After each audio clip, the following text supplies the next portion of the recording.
as far as I can remember, my darling husband used to take me on overseas trips.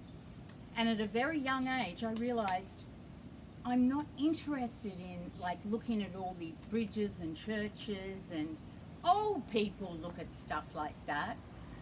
And I used to be so bored, you know.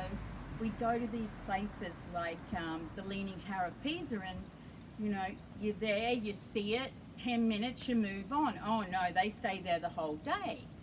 And then we go to Africa, and twice I've been on safari. But I'm a city chick.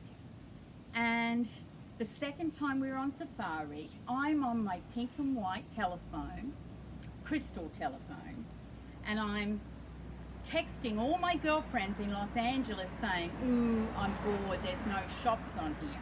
They still all give me a bad time. And then Paul would say, Susie, people would give their right arm to have travelled and done all the places that you're in. You know, you're terrible, Muriel.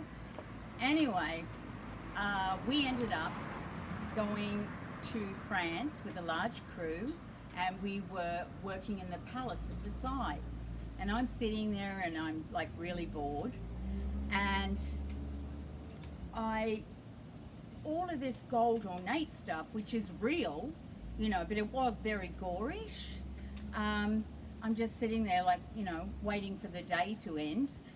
And all of a sudden, the tour guide that was helping the producer, they started talking about Napoleon and Josephine.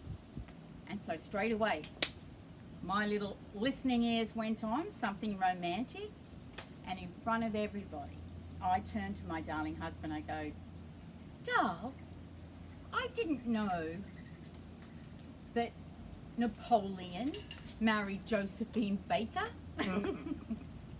Now, for those of you who do not know who Josephine Baker is, she was a lovely old-time musical performer that was topless and used to wear bananas around here.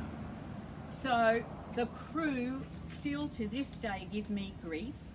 Quite often my friend Alan, he'll be calling me up going, hey, have you been speaking to Josephine Baker recently?